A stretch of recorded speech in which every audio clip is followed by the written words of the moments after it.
In the smoldering chaos of the Warring States period, when ancient China was torn by unrelenting conflict and scheming warlords, there emerged a philosophy that would change the way battles were fought not only in Asia, but across the world for millennia. It came not from the clang of swords or the blaze of siege engines, but from the quiet scroll of a strategist's brush. The man was Sun Tzu. His book, The Art of War, became a timeless treatise on strategy, deception, and the intricate dance of warfare.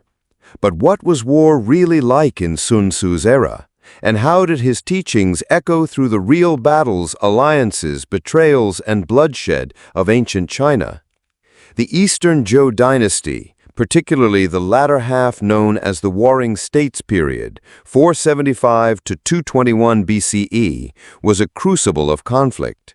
China was fractured into competing kingdoms: Qi, Chu, Qin, Yan, Han, Zhao, and Wei. Each sought supremacy, and with no central authority, diplomacy became as deadly as the battlefield. The weapons of war evolved drastically during this era. Bronze swords were replaced by stronger iron ones. Siege towers and battering rams became commonplace. Armies were no longer ragtag bands of conscripts, but professional fighting forces with supply lines, logistical chains, and coded signaling systems. The scale of battles was staggering. The Battle of Shangping in 260 BCE saw over 500,000 men clash. Such wars devastated populations, drained resources, and created a perpetual state of fear and distrust among states. It was in this bloody, shifting landscape that Sun Wu, better known as Sun Tzu, emerged. Much about Sun Tzu remains cloaked in mystery. Some scholars question whether he was a single individual or a composite of multiple strategists. The most widely accepted account places him in the state of Wu during the late spring and autumn period, serving under King Helu. Legend tells of how Sun Tzu demonstrated his theories to the king using the royal concubines as mock soldiers. When the women giggled and refused to obey, he executed the king's favorites to prove a point. Discipline must be absolute. Shocked, the king saw both the brilliance and the severity of the man before him. Sun Tzu was appointed general. Under his leadership, Wu transformed from a minor power to a dominant force. In 506 BCE, Sun Tzu led Wu to victory against the powerful state of Chu at the Battle of Boju. His tactics included misleading the enemy about the size and position of his forces, using spies, and exploiting terrain. All these would become key principles in his famous treatise. But after a series of successful campaigns, Sun Tzu mysteriously disappeared from the historical record. Some believe he retired to live as a recluse, compiling his theories. Others think he continued working behind the scenes, influencing Wu's strategies anonymously. What set the art of war apart from other military writings was its deep philosophical core. To Sun Tzu, the best victory was the one achieved without fighting at all.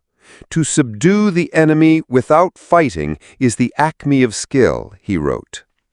Unlike Western military doctrines that often glorified valor and brute strength, Sun Tzu emphasized subtlety, flexibility, and mental acuity. Every battle was a puzzle. Every enemy had a weakness that could be exploited not through force, but through superior understanding. The text emphasizes knowing oneself and the enemy. Self-awareness and intelligence gathering were paramount. Deception. Appear weak when strong and strong when weak. Adaptability and timing. Act only when victory is certain. War as politics by other means. A successful general is also a diplomat. His work drew heavily from Taoist principles, especially the emphasis on fluidity and balance. A successful general, like water, must flow around obstacles rather than crash into them. Even the structure of the art of war, comprising 13 succinct chapters, mirrored his principles: efficient, precise, and rich in layered meaning. While the art of war sounds abstract, its principles were applied in very real, gritty scenarios. One prime example is the Battle of Boju, where the Wu state crushed Chu using a night assault and terrain advantage, strategies straight from Sun Tzu's playbook. The strategies echoed later in other major battles. The Battle of Guiling in 354 BCE. General Sun Bin, said to be a descendant of Sun Tzu, used diversionary tactics to lure Wei's army away and ambush them. The Battle of Maling in 342 BCE, another Sun Bin masterpiece, where fake retreats, misinformation, and terrain traps were used to decimate Wei forces. The Battle of Shangping in 260 BCE, the Qin state under General Bai Qi used deception and encirclement, principles echoed in Sun Tzu's writings, to annihilate the Zhao army. Over 400,000 surrendered Zhao soldiers were reportedly buried alive.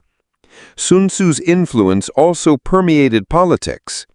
The feudal lords became students of espionage, bribery, and diplomatic sabotage. Alliances were forged or broken based on perceived strength, not actual force. A weaker state could survive if it played its diplomatic cards wisely, leveraging terrain, spies, or misinformation to delay invasion. Though Sun Tzu lived over 2,000 years ago, the art of war was preserved through dynasties, copied by hand in bamboo strips and silk, eventually making its way into print during the Tang and Song dynasties. It became a key part of the Imperial Chinese military exams. Its influence spread beyond China. In Japan, samurai and shoguns studied the art of war alongside local works, like the Book of Five Rings. In Korea, it was part of the official curriculum for military officers. During the 20th century, Mao Zedong drew upon Sun Tzu's principles in guerrilla warfare against both the Japanese and the nationalist forces. In the West, generals like Napoleon, Douglas MacArthur, and even Norman Schwarzkopf have cited Sun Tzu. In modern times, the book is cited not just in military academies, but in boardrooms, courtrooms, and self-help seminars. Business magnates like Steve Jobs and Jeff Bezos have referenced Sun Tzu's concepts of strategy and disruption. Its central message remains unchanged. Victory is born from understanding, not brute force. To walk in Sun Tzu's era is to tread on soil soaked in cunning and blood. Every hill, forest, and river could be a trap. Every ally a traitor. In this world, survival depended not on strength alone, but on insight, patience, and the subtlety of thought. Sun Tzu gave the ancient world a new lens through which to see war. And though his sword has long rusted into dust, his words remain sharper than ever. A blade forged not of iron, but of wisdom.